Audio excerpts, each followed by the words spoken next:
চলো ফার্স্ট দেখব military exercise. আর military এক্সারসাইজের মধ্যে যে বিভিন্ন দেশের সঙ্গে বিভিন্ন দেশের হচ্ছে মিলিটারি এক্সারসাইজ হয়, ফার্স্ট যে মিলিটারি এক্সারসাইজ দেখবো সেটা হারিমাও শক্তি। ওকে, ফার্স্ট মিলিটারি এক্সারসাইজ দেখবো হারিমাও শক্তি, এটার 5th এডিশন। এই হারিমাও শক্তি কার কার মধ্যে হচ্ছে? এই হারিমাও শক্তি হচ্ছে ইন্ডিয়া আর মালয়েশিয়ার মধ্যে হচ্ছে, এটা হচ্ছে হারিমাও শক্তি। ওকে, আর ইন্ডিয়া আর মালয়েশিয়া ভেরি ভেরি ইম্পর্টেন্ট। আর ডেট এটা 2025 সালে ডিসেম্বর মাসে। লোকেশন কি? মহাজন ফিল্ড ফায়ারিং রেঞ্জ, রাজস্থান। ওকে, মহাজন ফিল্ড ফায়ারিং রেঞ্জ রাজস্থানে এটা হচ্ছে। ওকে, তাহলে কি এক্সারসাইজ হারিমাও শক্তি, এক্সারসাইজ হারিমাও শক্তি কার কার মধ্যে? ইন্ডিয়া আর মালয়েশিয়ার মধ্যে এক্সারসাইজ হারিমাও শক্তি। চলো নেক্সট। আচ্ছা, প্রথমে এমসিকিউ করবো বলে আমি মিলিটারি এক্সারসাইজ শুরু করে দিয়েছি, কেউ কিছু বলনি। চলো আমিও শুরু করে দিয়েছি। চলো এমসিকিউ ফার্স্ট করব, তারপর হচ্ছে এগুলো করবো। হ্যাঁ, এক্সারসাইজ হারিমাও শক্তি ইন্ডিয়া মালয়েশিয়া। চলো আগে এমসিকিউগুলো সলভ করি। দেখেছো, এমসিকিউ করবো বলে কি স্টার্ট করে দিয়েছি। চলো ফার্স্ট কোশ্চেন আনসার দাও। অ্যাবলিশন অফ আনটাচেবিলিটি, ইন্ডিয়ান কনস্টিটিউশনে অ্যাবলিশন অফ আনটাচেবিলিটি কত নম্বর আর্টিকেলে রয়েছে? Article 14, article 15, article 17, article 18। Which option is the correct answer?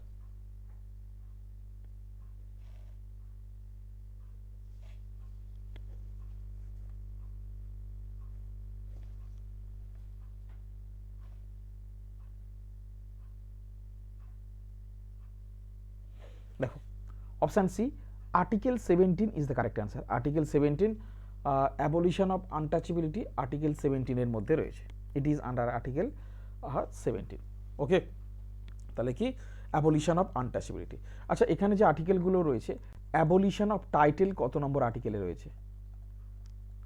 একদিন তোমাদের হচ্ছে ইম্পর্টেন্ট আর্টিকেলগুলোর উপর থেকে ক্লাস করাবো। অ্যাবলিশন অফ টাইটেল কত নম্বর আর্টিকেলে রয়েছে? কুইক আনসার দাও। অ্যাবলিশন অফ টাইটেল কত নম্বর আর্টিকেলে? আর্টিকেল 14, আর্টিকেল 15, আর্টিকেল 17 আর article 18। Abolition of title, abolition of title রয়েছে একদম আর্টিকেল 18 এর মধ্যে অ্যাবলিশন অফ টাইটেল রয়েছে। ওকে,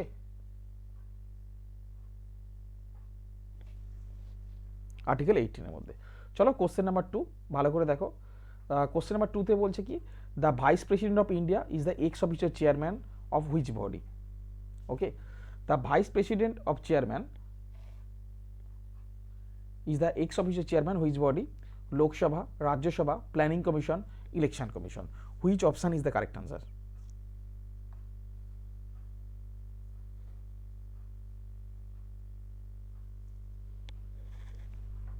Vice President of India is the ex-officio chairman. একদম option B Rajya Sabha. Option B Rajya Sabha is the correct answer. দেখো article 64, দেখো article 64 এর মধ্যে রয়েছে vice president is the ex officio chairman of Rajya Sabha. Okay, Rajya Sabha তৈরি হয়েছিল 1952 সালে। লোকসভা তৈরি হয়েছিল 1952 সালে। এবার প্ল্যানিং কমিশন, প্ল্যানিং কমিশন তৈরি হয়েছিল 1950-তে। প্ল্যানিং কমিশন তৈরি হয়েছিল। ইলেকশন কমিশন তৈরি হয়েছিল 1950-তে। ইলেকশন কমিশন তৈরি হয়েছিল 1950 ইলেকশন কমিশন তৈরি হয়েছিল। ওকে, 1950 25 জানুয়ারি ইলেকশন কমিশন তৈরি হয়েছিল।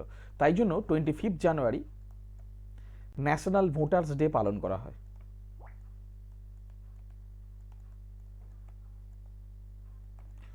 ন্যাশনাল ভোটার্স ডে পালন করা হয়। Okay, 25 January as a national voters day পালন করা হয়। Who is the present chief election commissioner of India? Who is the present chief election commissioner of India? Quick answer দাও। Who is the present chief election commissioner of India? প্রথমে চেষ্টা করো, তারপর তুমি answer বলবেই, কয়েক সেকেন্ড টাইম নেব। Chief election commission একদম Gyanesh Kumar. Gyanesh Kumar is the, Gyanesh Kumar is the chief election commissioner of India. Ganesh Kumar is the chief election commissioner of India. Our first election commissioner was Sukumar Sen. Sukumar Sen is the first election commissioner. দেখো election commission আছে ভারতবর্ষে, একটা election commission থাকবে, সেটার article হচ্ছে 324, 324 নম্বর আর্টিকেলে রয়েছে।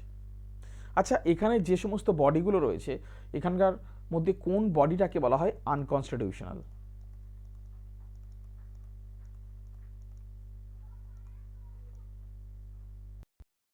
এখানে যে বডিগুলো রয়েছে, লোকসভা রয়েছে, রাজ্যসভা রয়েছে, প্ল্যানিং কমিশন রয়েছে, ইলেকশন কমিশন রয়েছে, which body is known as unconstitutional body? Exactly, planning commission is a unconstitutional body, কারণ ভারতবর্ষের সংবিধানের মধ্যে এই প্ল্যানিং কমিশনটা নেই। ওকে, ভারতবর্ষের সংবিধানের মধ্যে প্ল্যানিং কমিশনটা নেই। চলো দেখো, প্রথমে আমি ভুল করে এমসিকিউর জায়গায় একটা হচ্ছে মিলিটারি এক্সারসাইজ পড়িয়ে দিয়েছি। একটু বলো তো, হারিমাউ শক্তি কার কার মধ্যে? হারিমাউ শক্তি কার কার মধ্যে? হারিমাউ মিলিটারি এক্সারসাইজ প্রথমেই দেখিয়েছি। প্রথমে গেস করো, তার একদম ইন্ডিয়া আর মালয়েশিয়া।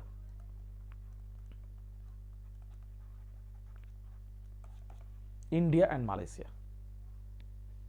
ফ্যান্টাস্টিক, গুড, একদম। Next question number 3 sorry, next question number 3, who has the power to promulgate ordinance at the state level?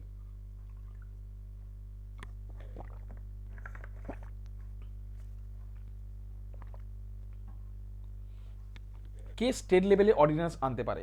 Chief minister রয়েছে, চিফ জাস্টিস অফ হাইকোর্ট রয়েছে, গভর্নর রয়েছে, স্পিকার অফ লেজিসলেটিভ অ্যাসেম্বলি রয়েছে। Which option is the correct answer?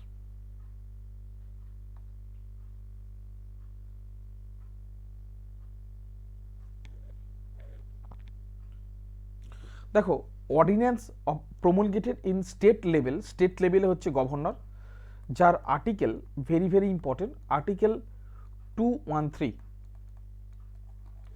Article 213। ওকে, 213 নম্বর আর্টিকেলে গভর্নরের ordinance রয়েছে, প্রেসিডেন্টের ordinance রয়েছে article 123, প্রেসিডেন্টের ordinance রয়েছে আর্টিকেল 123।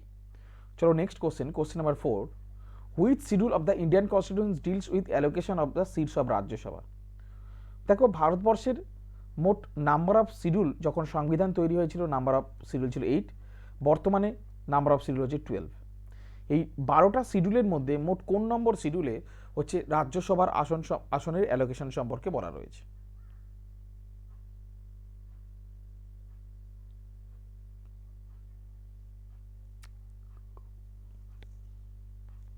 কে বলতে পারবে? 4th schedule, 5th schedule, 6th schedule, 7th schedule, which option is the correct answer? রাজ্যসভার আসন সম্পর্কে বলা রয়েছে, এটা হচ্ছে অপশান এ, 4th শিডিউলে, একদম অপশান এ, 4th শিডিউলে রাজ্যের আসন সংখ্যা সম্পর্কে বলা রয়েছে। Okay, next question number 5, the concept of rule of law is India borrowed from which country? Rule of law কোন দেশ থেকে নিয়েছে? USA, France, UK, Canada, which option is the correct answer?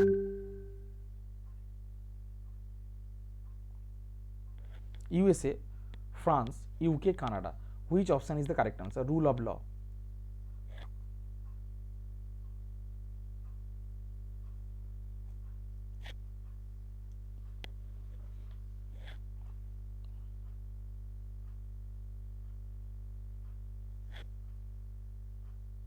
C, UK is the correct answer. Rule of law India borrowed from which country? UK থেকে borrowed হয়েছে। Next খুব ভালো question, ইকোনমিক্সের question, ভালো করে কোশ্চেনটা দেখো, ভাবো, তারপর আনসার দাও। Which of the following is not a function of money? যে মানির ফাংশন কোনটা নয়? Medium of exchange, store of value, measure of value, creation of demand, কোনটা মানির ফাংশন নয়?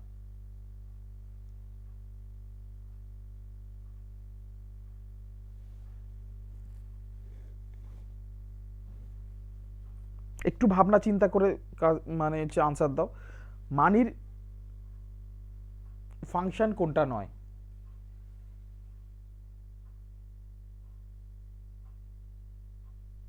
সবাই আনসার সি এর দিকে যাচ্ছ। দেখো, টাকা দিয়ে তো আমরা বুঝতে পারি এটার ভ্যালু কতটা, মেজার অফ ভ্যালু।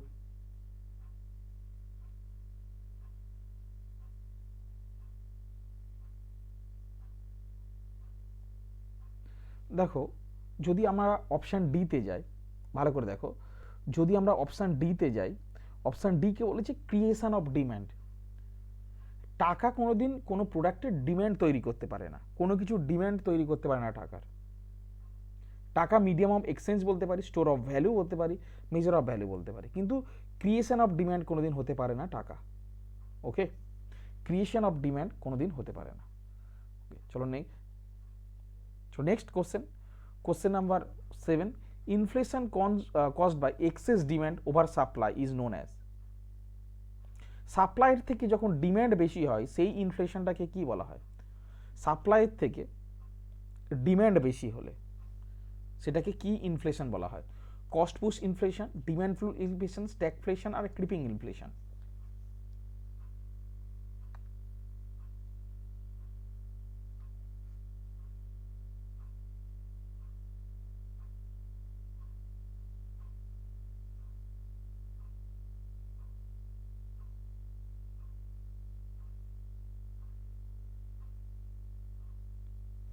দেখো, ইনফ্লেশন মানে দামের বৃদ্ধি, কস্ট পুশ ইনফ্লেশন মানে কি? দেখো, যখন যদি কোনো জিনিসের দাম প্রচুর পরিমাণে, ধরো আমি ধরো হচ্ছে একটা কোর্স তৈরি করতে যাচ্ছি তোমাদের জন্য, বা হচ্ছে তোমাদের ক্লাস নেব, তার জন্য একটা কোর্স রেডি করব, তার জন্য আমার একটা ডিজিটাল বোর্ড লাগবে, অনলাইন ক্লাস করার জন্য ডিজিটাল বোর্ড লাগবে, আর একটা হচ্ছে ইনফ্রাস্ট্রাকচার লাগবে। তার জন্য আগে যা খরচা হতো এখন থেকে তার হচ্ছে খরচা বেশি, তার থেকে হচ্ছে 20 থেকে 30,000 টাকা এক্সট্রা খরচা হচ্ছে। যখন এক্সট্রা খরচা হবে সেই খরচাটা কোথা থেকে তুলব? সেই খরচাটা তোমাদের হচ্ছে যে ফিজটা হবে সেই ফিজের উপর থেকে এক্সট্রা চার্জ হবে। তার ফলে কি, আমার এই সমস্ত জিনিসের কস্ট বাড়ার জন্য আমার যে এই ফিজটা বাড়ানো হয়েছে, that's call cost push inflation. Creeping inflation কি? অপশান ডিতে রয়েছে ক্রিপিং ইনফ্লেশন।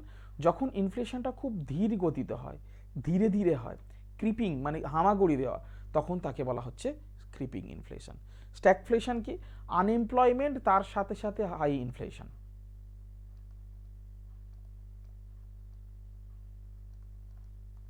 প্লাস হচ্ছে হাই ইনফ্লেশন, এটা হচ্ছে স্ট্যাগফ্লেশন। ডিম্যান্ডফুল ইনফ্লেশন কি?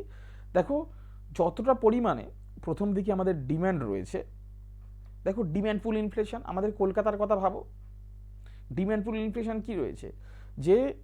যে মাঠে মেসি আসবে তার সিট সংখ্যা হচ্ছে 25,000, আমরা প্রায় 50,000 লোক ওখানে ঝাঁপিয়ে পড়ছি। তার জন্য কি করা হলো? তার জন্য কি, সিটের যে চার্জটা ওটা বাড়িয়ে দেওয়া হলো। সিটের চার্জটা যখন বাড়িয়ে দেওয়া হলো, লোক সংখ্যা আস্তে আস্তে আস্তে আস্তে 50-এর জায়গায় 20, 22, 25,000-এ চলে এলো।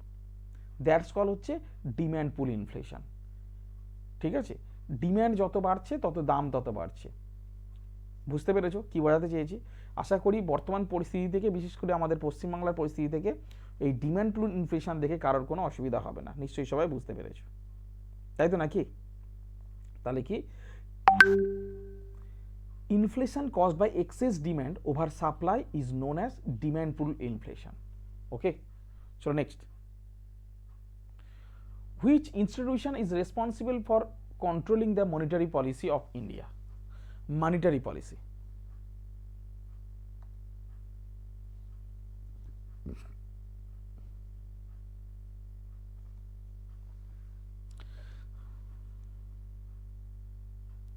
দেখো, ভারতবর্ষের অর্থনীতি দুজন দ্বারা পরিচালিত হয়, একটা হচ্ছে RBI, reserve bank of India, আর একটা হচ্ছে গভর্নমেন্ট অফ ইন্ডিয়া। এই দুজনের দ্বারা এই টোটাল ভারতবর্ষের অর্থনীতিকে কন্ট্রোল করার জন্য গভর্নমেন্ট যে নীতিটাকে ফলো করে তাকে বলা হয় ফিসকাল পলিসি, আর আরবিআই যে নীতিটা ফলো করে তাকে বলা হয় মনিটারি পলিসি।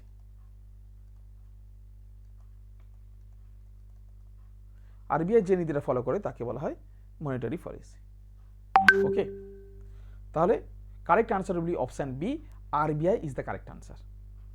তাহলে কি, which institution is responsible for controlling monetary policy in India? RBI. SEBI, security exchange board of India, which was established in 1988, 1988 সালে এটা প্রতিষ্ঠা হয়েছিল, আর 1992 সালে এটা হচ্ছে স্ট্যাচুটরি স্ট্যাটাস পায়। স্ট্যাচুটরি স্ট্যাটাস পায়। স্ট্যাচুটরি স্ট্যাটাস মানে আইনি ক্ষমতা পেয়েছিল হচ্ছে সেবি। প্রেজেন্ট সেবির চেয়ারম্যান হচ্ছেন তুহিন কান্ত পান্ডে।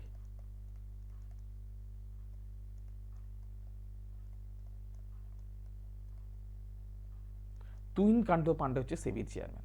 নেক্সট, নীতি আয়োগ 1 জানুয়ারি 2015 সালে এটার প্রতিষ্ঠা হয়েছিল। আচ্ছা, কোন অর্গানাইজেশন উঠে যাওয়ার পরে নীতি আয়োগ প্রতিষ্ঠা হয়েছিল? After abolition of which organisation NITI Aayog was established? একদম, planning commission. Planning commission was scrapped in 13th August 2014.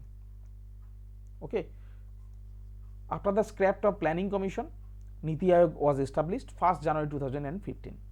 Okay, Niti Aayog. চলো next, national income of India estimated by, ভারতবর্ষের ন্যাশনাল ইনকাম কে এস্টিমেট করে থাকে? RBI, ministry of finance, central statistical office, Niti Aayog. Which option is the correct answer?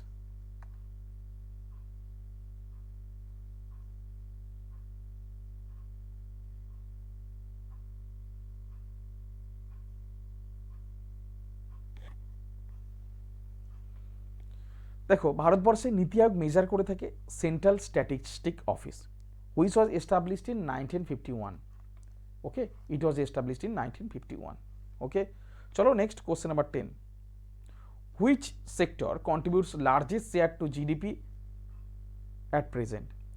Largest share of DGP বলছি, GDP at present.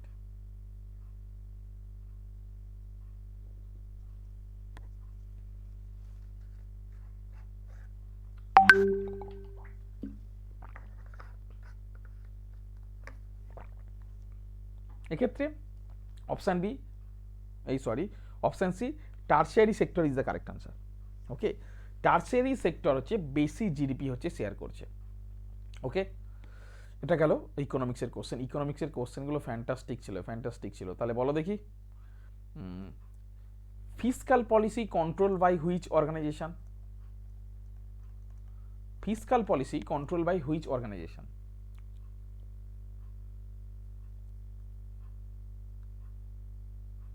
মাথা ভাঙবো ইন্দ্রজিৎ তোমার, বুঝেছো?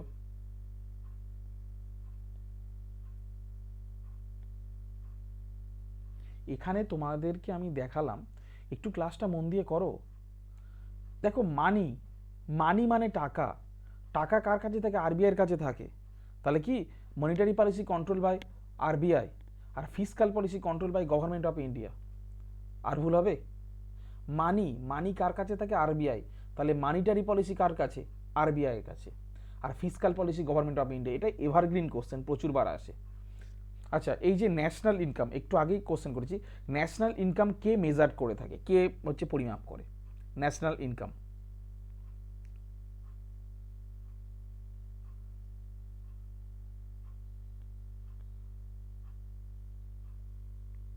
National income measured by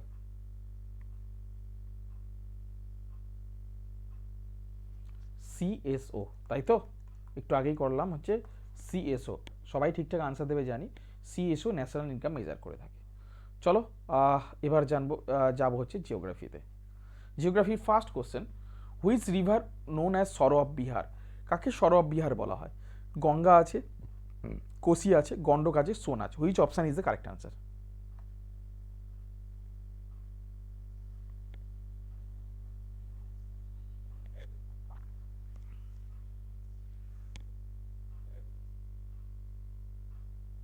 option B, Kosi is the correct answer.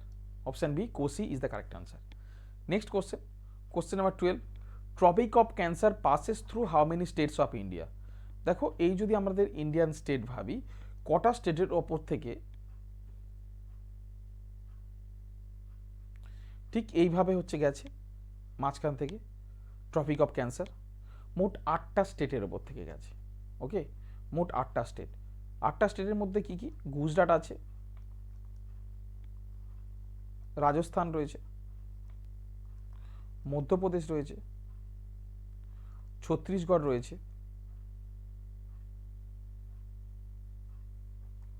Jharkhand রয়েছে, West Bengal রয়েছে, ত্রিপুরা রয়েছে আর মিজোরাম। এই 8টা স্টেটের মধ্যে গুজরাট, রাজস্থান, মধ্যপ্রদেশ, ছত্তিশগড়, ঝাড়খণ্ড, ওয়েস্ট বেঙ্গল, ত্রিপুরা, মিজোরাম, এই 8টা স্টেটের উপর থেকে ট্রপিক অফ ক্যান্সার গেছে। Next question, which types of rainfall common in western Ghat? Western ঘাটে কোন ধরনের রেনফল হয়?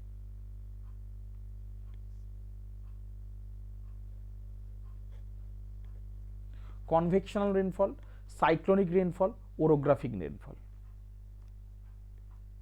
পরিচলন বৃষ্টিপাত, ঘূর্ণ বৃষ্টিপাত, শৈলোৎক্ষেপ বৃষ্টিপাত আর সীমান্ত বৃষ্টি। Which option is the correct answer?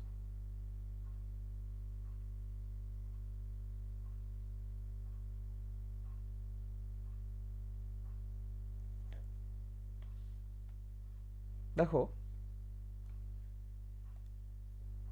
Map আছে এখানে, ওহো এখানে ইন্ডিয়ার ম্যাপটা নেই, তাহলে দেখাতাম, চলো এখানেই দেখি। দেখো ঠিক ওয়েস্টার্ন ঘাট পর্বতমালা, ঠিক এখান থেকে এই হচ্ছে ওয়েস্টার্ন ঘাট পর্বতমালা রয়েছে। তোমরা অনেকেই 8-9 পড়িয়েছিলে পাহাড় এরকম থাকে, হচ্ছে তারপর বৃষ্টি এসে সরি জলীয় বাষ্প এসে এখানে ধাক্কা মারে, তারপর উপরে মেঘ হয়, মেঘ হয়ে এখানে বৃষ্টিপাত ঘটে, আর এই দিকে যখন যায় তখন এটা রেন শ্যাডো রিজিয়ন বলে, কারণ এখানে তখন বাতাসে হচ্ছে ওয়াটার ভেপার বা জলীয় বাষ্প বেশি থাকে না। তাহলে ওয়েস্টার্ন ঘাটের ক্ষেত্রে কি করে পরিচলন বৃষ্টিপাত হবে? ওয়েস্টার্ন ঘাটের ক্ষেত্রে ওরোগ্রাফিক রেনফল হবে। Option C, orographic rainfall is the correct answer, তাই না? Orographic rainfall is the correct answer.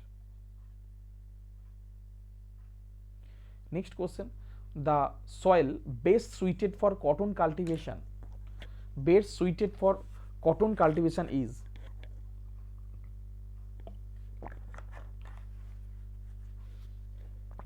এখানে কি কি আছে? অ্যালুভিয়াল সয়েল রয়েছে, রেড সয়েল রয়েছে, ল্যাটেরাইট সয়েল রয়েছে, ব্ল্যাক সয়েল রয়েছে। Which option is the correct answer? দেখো ব্ল্যাক সয়েলের আরেকটা নাম হচ্ছে রেগুর সয়েল, সয়েলের আরেকটা নাম লিচিং সয়েল,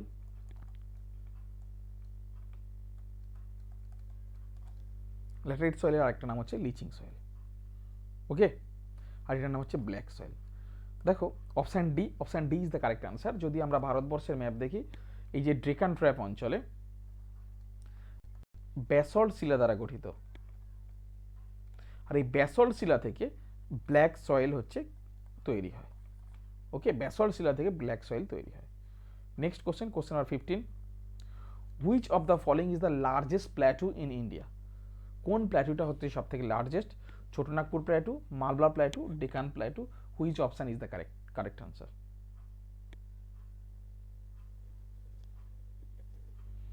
একদম আজকে last question, Deccan plateau is the correct answer, option C is the correct answer, okay.